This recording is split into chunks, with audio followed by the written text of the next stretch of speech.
Vous aimez vous cultiver? On vous fait découvrir 5 bibliothèques insolites et d'exception que vous pouvez découvrir à Paris. La première est féerique. Elle est nichée dans un des seuls bâtiments médiévaux de la capitale, la bibliothèque Forney, dans le Marais. Vous voyez cette mignonne petite cour? Quand la reine Margot y habitait, elle a fait pendre un de ses amants qui avait tué un autre amant qu'elle préférait.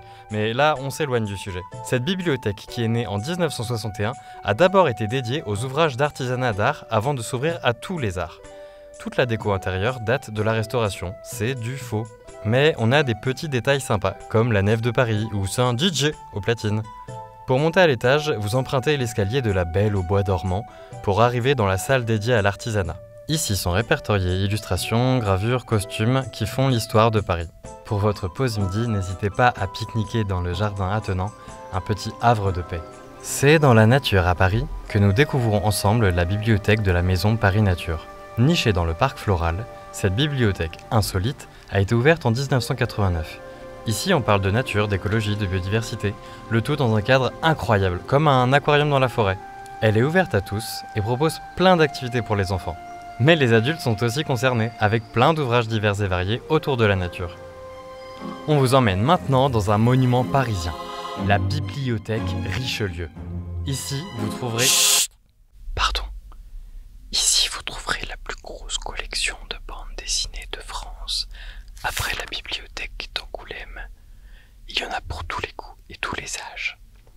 Levez la tête et admirez la hauteur sous plafond et la beauté des ornements en mosaïque.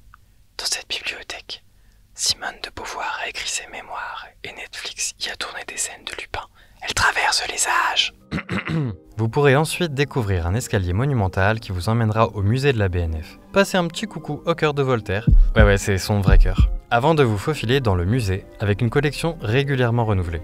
Vous pourrez y voir du papier toilette ancien, mais non! C'est le manuscrit secret original de Salo et les 120 jours de Sodome, écrit par le marquis de Sade, lui-même en prison. Il y a 1000 autres objets insolites. Enfin, faites un tour dans le jardin extérieur.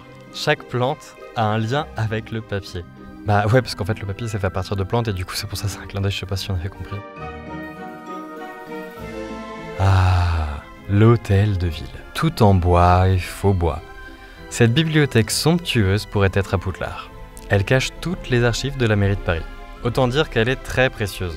Elle est parfaitement symétrique. A-t-on déjà vu cette partie-là? Ou bien celle-là? Ou est-on dans l'Upside Down? Il faut s'y rendre pour y répondre. On a même eu le privilège de monter ces escaliers iconiques qui mènent directement au toit de l'hôtel de ville. Mais ça, même nous, on n'a pas eu le droit d'aller plus loin. Dernier détail, le plafond évoque la coque d'un bateau, comme celui du symbole de Paris.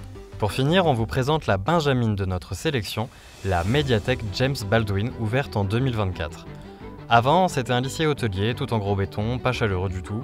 Et en fait, les architectes et le PLU en ont fait un lieu hyper lumineux, respirant, agréable, avec un petit jardin dans sa cour intérieure. Et c'est pas tout. La maison des réfugiés est collée à cette médiathèque. Pour symboliser ce rapprochement, un bâtiment a été créé. Il s'appelle le Lien. Il est entouré de bois, de caplas, de terre, qui amènent de la fraîcheur. Des hôtels à insectes sont aussi nichés sur les toits qui sont végétalisés. Vous l'aurez compris, cette médiathèque 2.0 donne sa place à la biodiversité tout en offrant livres, films, musique, jeux vidéo, instruments de musique, liseuses, tout ce qu'il faut dans une bonne médiathèque. Avec tout ça, vous devriez avoir de quoi vous occuper pour un bon moment. Et vous, quelle est votre bibliothèque préférée à Paris? N'hésitez pas à nous le dire en commentaire, et à une prochaine!